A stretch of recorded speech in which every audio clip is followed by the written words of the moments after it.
8వ తరగతి బలం అనే పాఠ్యాంశంలోని బలం వల్ల కలిగే ఇతర ప్రభావాలు అనే శీర్షికన ఈరోజు వీడియో ద్వారా చర్చించుకుందాం.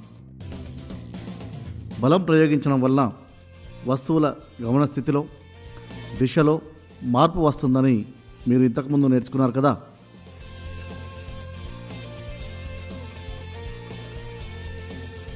ఈ వీడియోలోని క్యారమ్ కాయిన్స్ను పరిశీలించండి.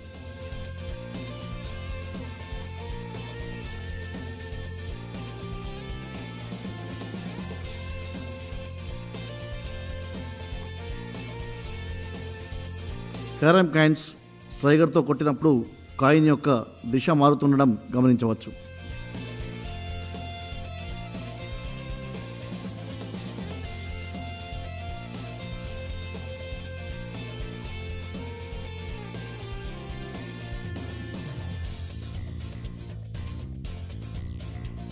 అదేవిధంగా బిలియర్డ్స్ ఆటలోని బంతులను గమనించండి.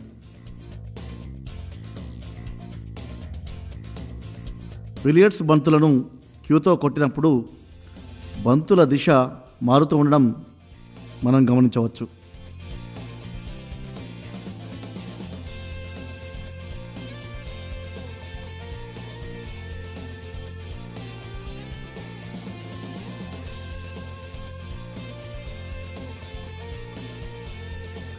మీరు చూసిన చిత్రంలో క్యారమ్ కాయిన్ను స్ట్రైకర్తో కొట్టినప్పుడు కాయిన్ దిశ మారింది. అదేవిధంగా బిలియర్డ్స్ బంతులను క్యూతో కొట్టినప్పుడు బంతుల చలనంలో దిశ మారడం గమనించారు కదా. అంటే బలం ప్రయోగించడం వల్ల వస్తువుల చలనంలో మార్పుతో పాటు దిశలో కూడా మార్పు వస్తుందని తెలుస్తుంది. వస్తువుపై బలం ప్రయోగించినప్పుడు ఇంకా ఏమైనా మార్పులు వస్తాయా?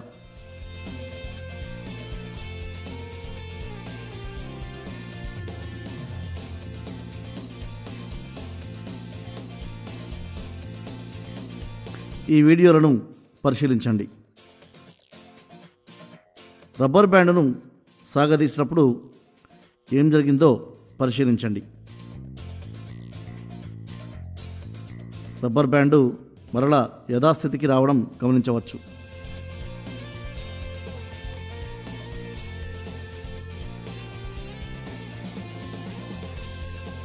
అదేవిధంగా వాటర్ బాటిల్ను నలిపినప్పుడు ఏం జరిగిందో పరిశీలించండి.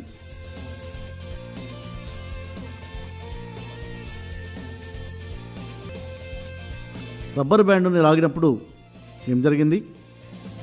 వాటర్ బాటిల్ను నలిపినప్పుడు ఏం జరిగింది? ఈ రెండు కృత్యాలలో ఒకే రకమైన మార్పులు జరిగాయా? మీ ఉపాధ్యాయునితో చర్చించండి.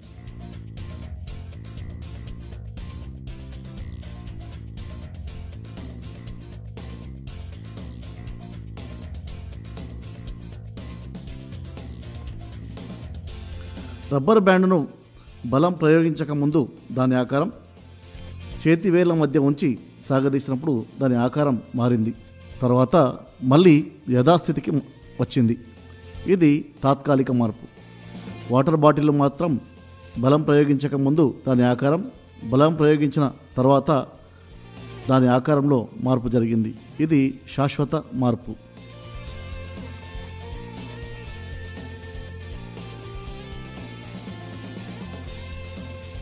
పిల్లలు, బలం ప్రయోగించడం వల్ల వస్తువుల ఆకారం మారే సందర్భాలకు కొన్ని ఉదాహరణలు మీ మిత్రులతో చర్చించండి.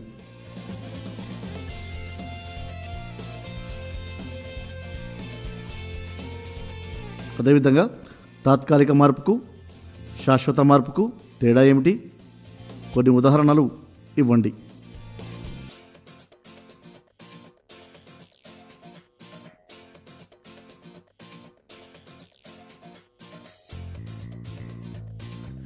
ఈ చిత్రాలను పరిశీలించండి.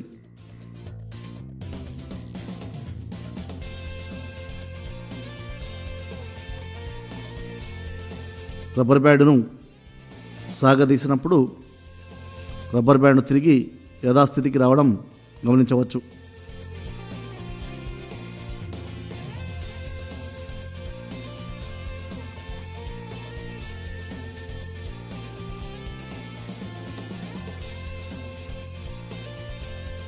మరొక కృత్యాన్ని పరిశీలించండి.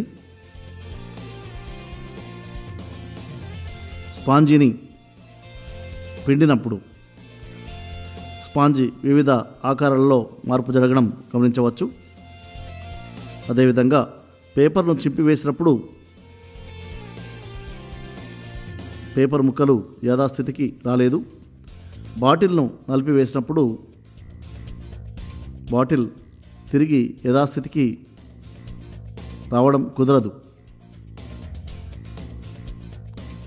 అద్దం పగిలినప్పుడు కానీ, అదేవిధంగా ప్లేటు, గ్లాసు, ఇతర వస్తువులు పగిలినప్పుడు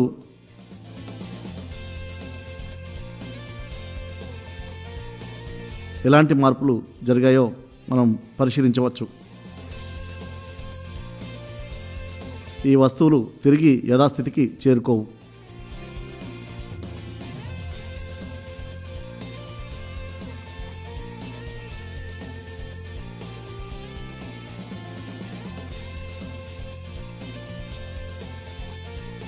బలం ప్రయోగించడం వల్ల వస్తువుల ఆకారం మారే సందర్భాలకు మరికొన్ని ఉదాహరణలు పట్టికలో రాయండి.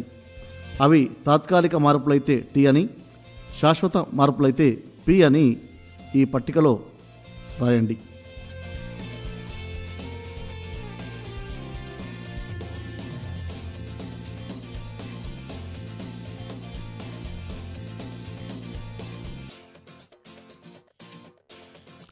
తాత్కాలిక మార్పు.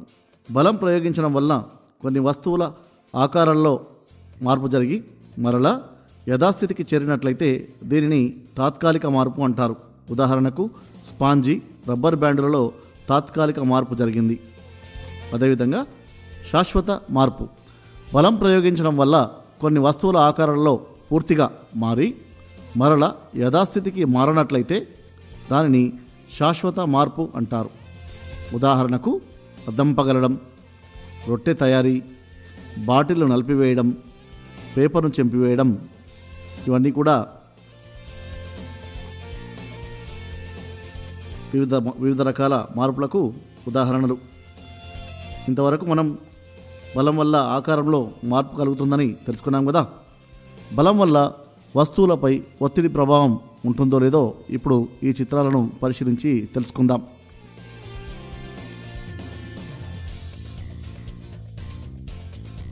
ఈ వీడియోను జాగ్రత్తగా పరిశీలించండి. ఒక మొనదేరిన పెన్సిల్ను తీసుకొని 2 వేళ్ల మధ్య ఉంచినప్పుడు ఏం జరుగుతుందో పరిశీలించండి.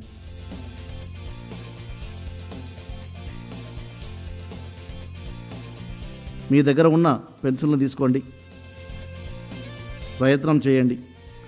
పెన్సిల్ ముందు భాగం వెనుక భాగం కంటే ఎక్కువ ఒత్తిడి కలుగజేస్తుంది.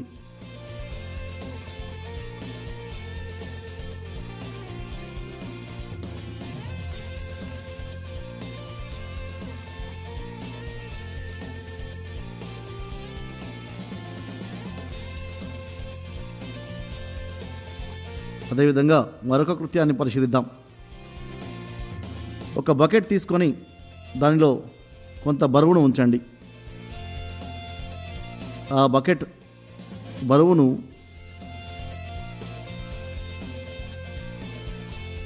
త్రాసు సహాయంతో కొలవండి.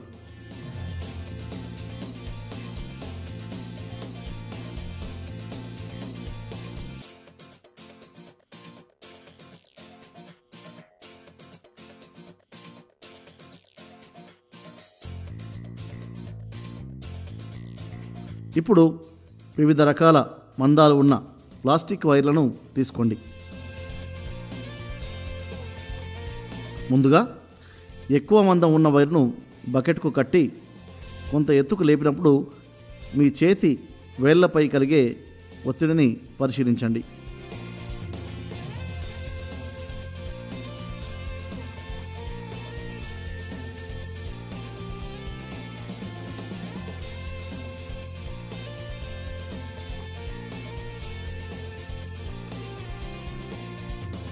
మీరు ఈ ప్రయోగాన్ని మీ పాఠశాలలో కూడా మీ ఉపాధ్యాయుని సమక్షంలో నిర్వహించవచ్చు. అలాగే ఇప్పుడు తక్కువ మందం ఉన్న వైరును బకెట్కు కట్టండి. మీ చేతి వేళ్ళ మధ్య కలిగే ఒత్తిడిని పరిశీలించండి. తరువాత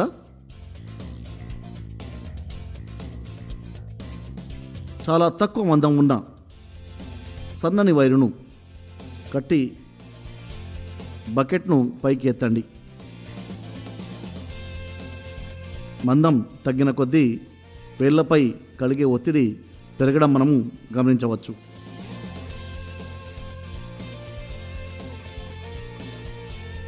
అంటే ఏ వైరును ఉపయోగించినప్పుడు చేతి వేళ్లకు ఎక్కువగా నొప్పి కలిగిందో మీరు పరిశీలించినట్లయితే అన్నిటికంటే తక్కువ మందం కలిగిన వైరు ద్వారా ఎక్కువ ఒత్తిడి కలుగుతుందని మనం గ్రహించవచ్చు.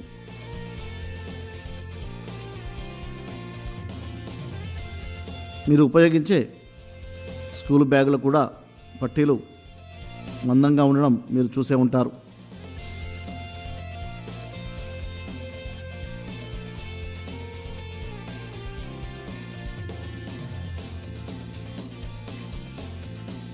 ఎక్కువ మందం ఉండడం వల్ల ఒత్తిడి తక్కువగా ఉంటుందని తెలుస్తుంది.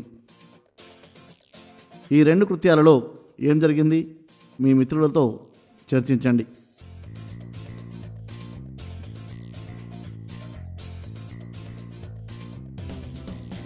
పెన్సిల్ యొక్క గుండ్రని చివరతో చేతి వేలిని నొక్కినప్పుడు లేదా పెన్సిల్ యొక్క ముందు వైపు అంటే మొనదేలి ఉన్న వైపు నొక్కినప్పుడు ఏం జరిగింది? ఈ రెండు సందర్భాలలో మీరు పొందిన అనుభూతిలో తేడా ఏమైనా ఉందా?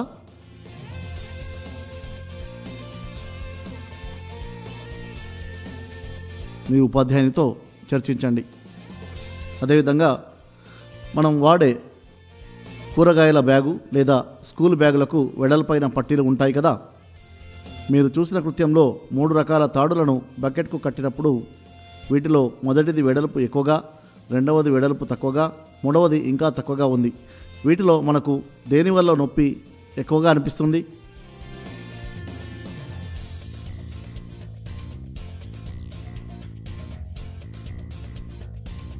అదేవిధంగా బలం యొక్క ప్రభావం వస్తువు యొక్క స్పర్శా వైశాల్యంపై ఆధారపడి ఉంటుందని ఈ ప్రయోగాల ద్వారా మనకు తెలుస్తుంది.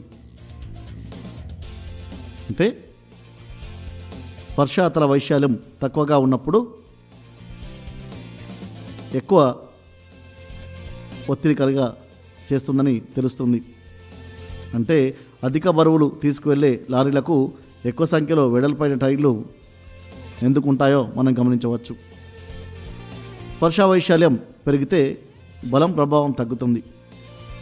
స్పర్శా వైశాల్యం తగ్గితే బల ప్రభావం పెరుగుతుందని ఈ బల ప్రభావాన్ని పీడనం అంటారు. బల ప్రభావాన్ని గుర్తించుటకు ఈ కృత్యాన్ని మీ ఉపాధ్యాయుని సహాయంతో నిర్వహించండి.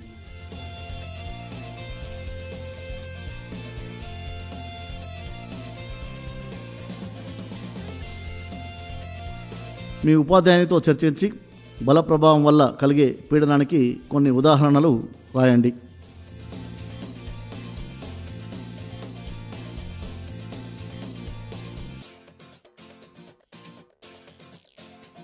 ఇప్పుడు మరోసారి మూల్యాంకనం నిర్వహిద్దాం.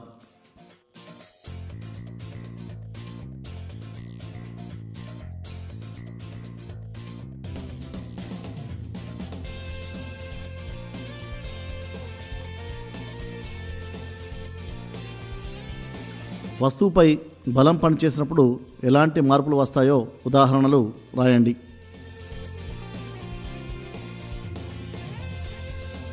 వస్తువుపై బల ప్రభావం వల్ల ఆకారంలో మార్పులకు ఉదాహరణలు రాయండి. వస్తువుపై పీడనం యొక్క ప్రభావానికి ఉదాహరణలు రాయండి.